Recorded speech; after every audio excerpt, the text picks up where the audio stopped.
Hello guys, this is PuertoRecon and today we have the Tavor X95.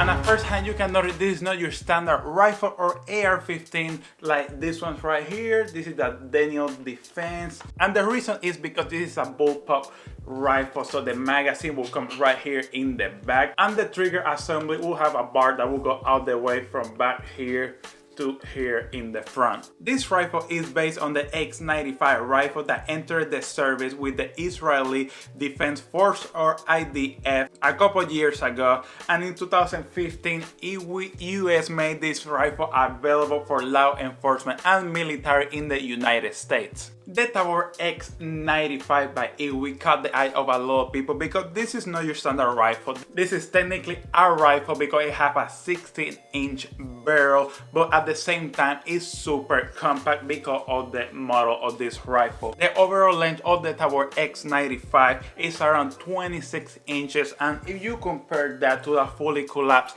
AR-15 with a 16.5 barrel, it has an overall length of about 32-33 inches. Here you can see the comparison between a full AR-15. In this case I have my Daniel Defense AR-15 rifle with a 16.5 barrel with an overall length of 32-33 inches compared to my Tavor that is a 16-inch barrel, so it's considered a rifle, but the overall length is gonna be about 26 inches. Also, a lot of people in the civilian market obtain to get a rifle like the Tavor or a Bullpup rifle, and the reason is because the compact size. This size is perfect to clearing houses, going tight spaces without having to buy a short barrel rifle. So a benefit of the Tavor compared to any SBR or pistol is that you still have a 16-inch barrel in a compact package, and this will save you time and money. Money because you will need to buy a tax stamp if you want a short barrel rifle unless you get a pistol and put a brace. The other downside of that is that if you get a pistol you will get a shorter barrel, maybe a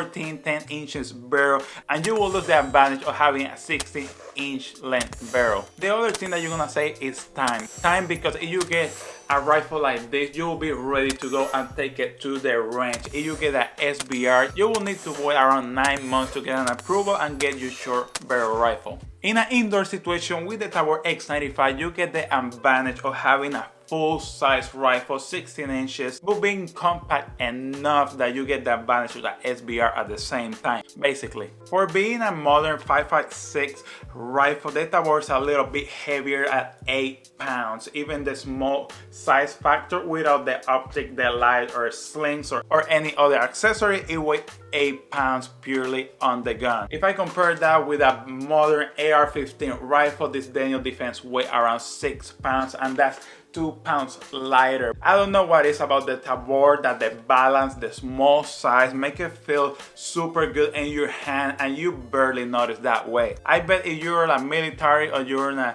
tactical situation, I will say you will notice this weight because you will be carrying this rifle everywhere, either by carrying in your hands or having in a sling in your back. It's definitely gonna be a little bit heavier. And having the grip like on the middle of the pistol helps balance this gun really well. It's definitely heavier than regular AR, but having that grip in the middle is really helping you to control that weight. The Tavor uses the long stroke gas piston system, and this is a system that you will find mostly on M1's Garand and AK-47, and this system will add a little bit more weight because it's more mechanical and it's a little bit bigger, and this might be one of the reasons why the Tavor is so much heavier compared to a modern rifle. I was reading a little bit and doing some research, and one of the benefits of having this piston is that often this piston system sometimes is more reliable than AR platform. Now the butt or the back of the gun is made out of really strong plastic that feels really high quality. The Tavor comes with 2 QD points on the stock of the gun. In this case I have it on the left side because I'm a righty and it makes it easier for me. But the QD point on top is reversible and the one at the bottom have the attachment on both sides. It is also super easy to take this gun apart. You don't need any tools or anything like that. I will be taking it apart just with that 5.56 round that you will carry either way, because this is what you shoot with the Tavor X95. First, to take the trigger assembly out, we need to take these 2 pins at the bottom. I will be just pushing it with the 5.56 round out the way out, and then you just pull this out and the assembly is gonna fall right off. It's easy to take out and to take apart. Now if you want to take the butt stock to change it out or to clean the gun, you just need to push at this pin at the top of the stock, push you around, and then you can pull the pin back and the butt stock is just gonna open just like this. Then you can take your long piston gas system out and you can take it apart, clean it out. You will also have your bolt there. Now to put that together, you just put it back, close the butt stock, push that pin out the way to the other side. Now you get the trigger assembly and you will just slide it right in, close the bolt release, put the pins back, and the gun is ready to go again.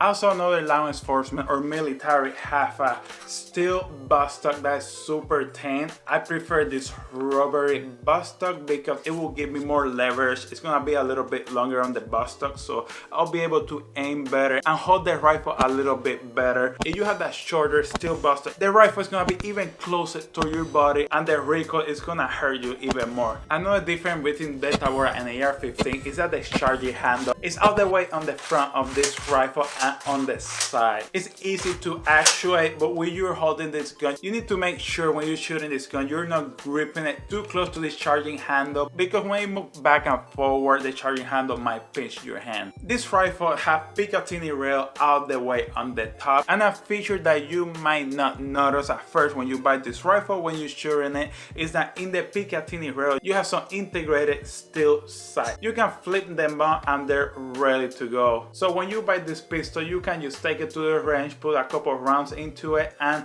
shoot, because you have some sights that already come with the pistol, and if you don't need to use them, you can have a red dot or sight at the top. And in this case I'm covering the iron sight, but if for any reason I need the iron sights, I can just take this off, pop up the iron sights, and I'm ready to go. Also with the Tavor, you have Picatinny rails on the 3, 6, and 9 position, and the Tavor comes with these covers that make the gun look really cool. But if you don't want to deal with these covers, you want to use the Picatinny rail, you just press on this tab right here and then slide them off.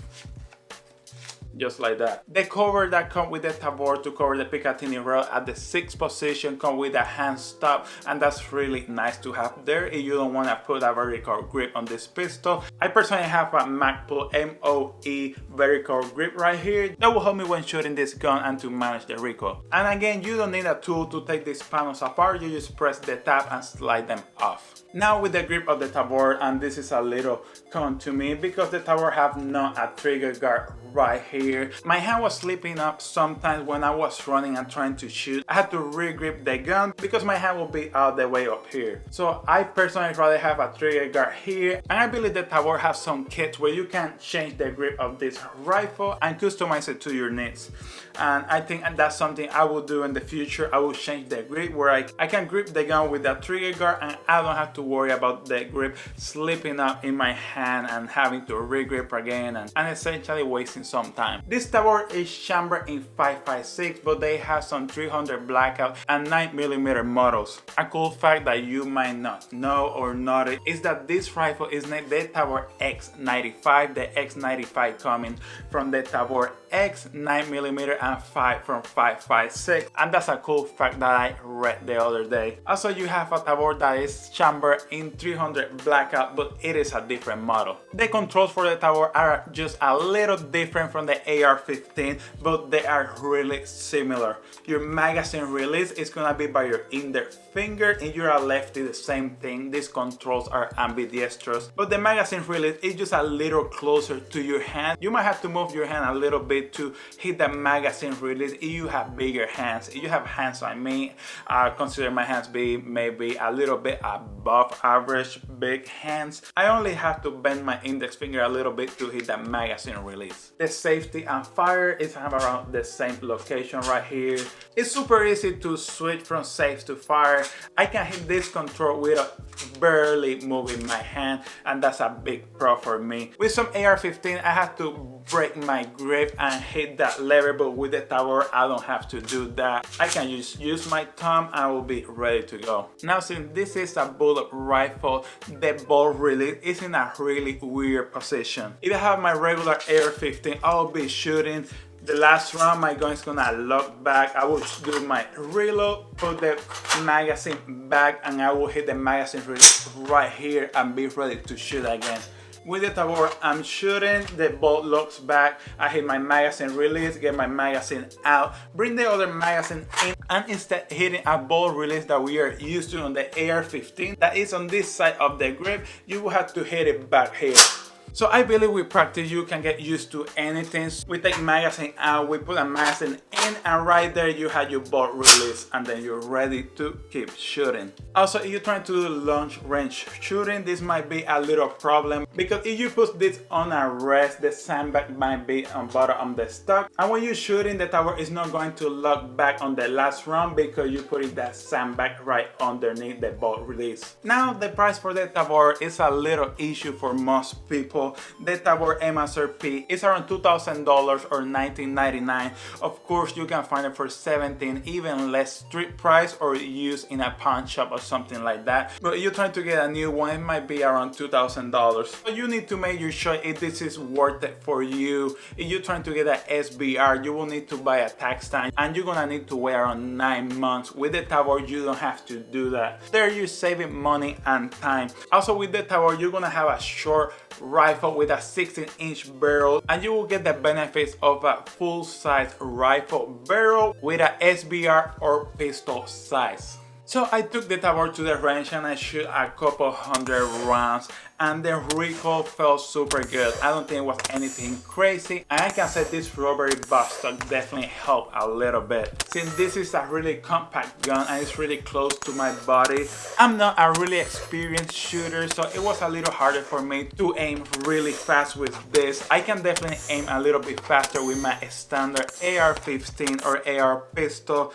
but if you practice, you will get good with that. Also, when doing those fast reloads, I was having some problems because I was shooting and trying to hit the magazine release right here, but my wrist on the other side was touching the magazine, and it was causing the magazine not to drop free. To avoid that, I had to adjust my grip and move my wrist a little bit to my right when hitting that magazine release, allowing the magazine to drop free. I see online that some magazines don't fall free, but mine definitely did after I adjusted my grip. And if that happened to me where the magazine didn't fall free, I just strip it with my other hand real fast and put the other magazine in. In the reliability department, the Tavor was 100% reliable to me. I have no complaint. The Tavor fired everything that I put through it, and it was really reliable in my experience.